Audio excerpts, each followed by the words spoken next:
Hi everyone, and welcome to your next video in this summer's exercises and drills. Now for this one there aren't going to be too many new elements. We're going to add in a few different things, change a few things up, but basically going to be continuing the progression that we've done in the last few weeks. Now of course the good thing is now with the slight easing of lockdown restrictions you can get out and do these in a park or wherever you want to do them, as long as you're keeping your social distancing. However, for this video I shall stay in my back garden. I can't quite bring myself to go out to a park and talk into a video camera, so I'm just going to stay here and do them. For the warm-up exercises, very similar to what we've done before. We're just going to add in one additional one, which is called a calf pump.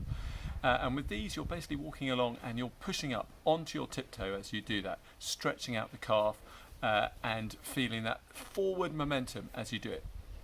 Do about 5 on each leg and do perhaps a couple of sets of those, and I'll just do a quick demonstration to show you what I mean.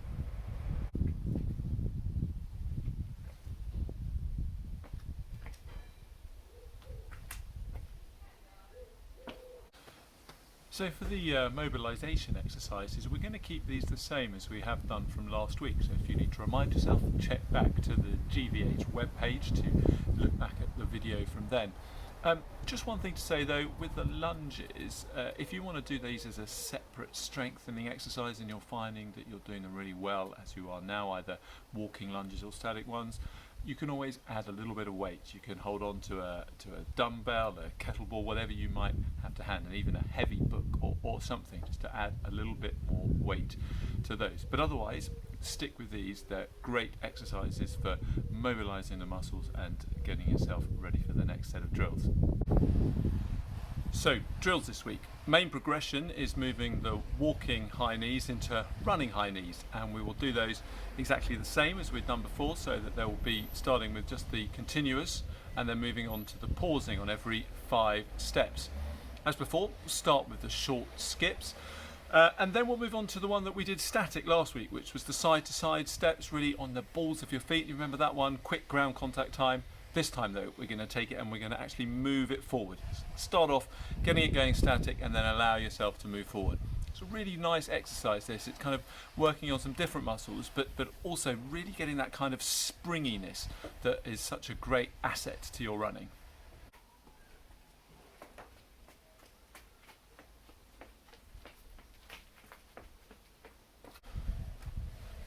With the running high knee drills, when you add in the pause, that's probably quite tricky because you've got a lot more momentum than you had with just marching. So really try and focus in on that. Get that balance, engage the core. It's a great exercise for being able to ensure that you are maintaining balance even when you're increasing your speed. And that's the key to really good, efficient running. And the final section are the plyometric exercises. Now, these are not progressing hugely this week, because it's super important with these that you build them up slowly and carefully, having gained strength through doing all the other exercises in this program. The first development of the plyometrics we're going to do, from having last week done a standing jump landing on 2 feet, this time it's landing on 1 foot.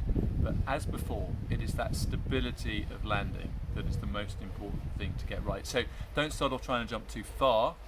Focus on landing it really well, and as you get more and more confident and comfortable with that, then you can start to look at trying to get a bit more distance into your jump. Do 5 of these on each leg.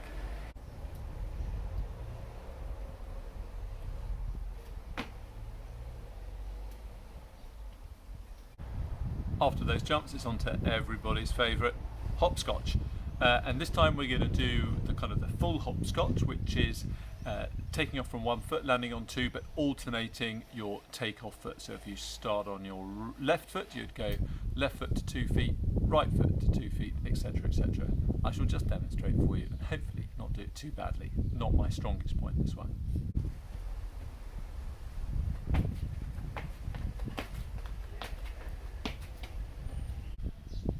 So the final plyometric exercise is quite straightforwardly just hopping on the spot for 30 seconds on each leg.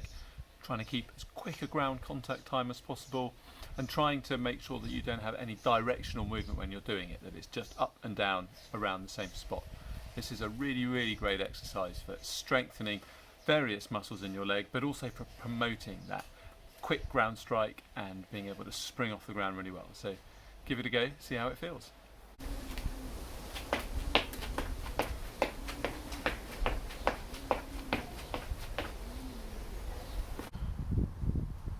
With all these plyometric exercises, if you're able to do them on a fairly forgiving surface, then so much the better.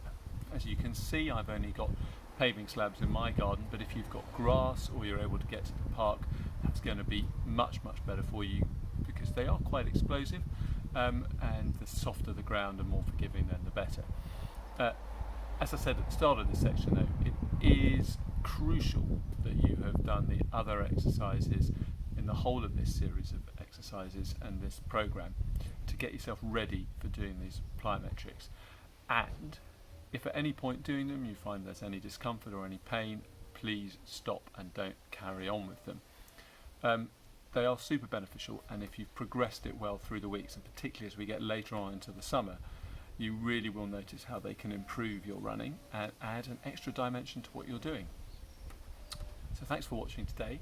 Another video will be coming your way in a few weeks' time, but in the meantime, happy training. See you then. Bye.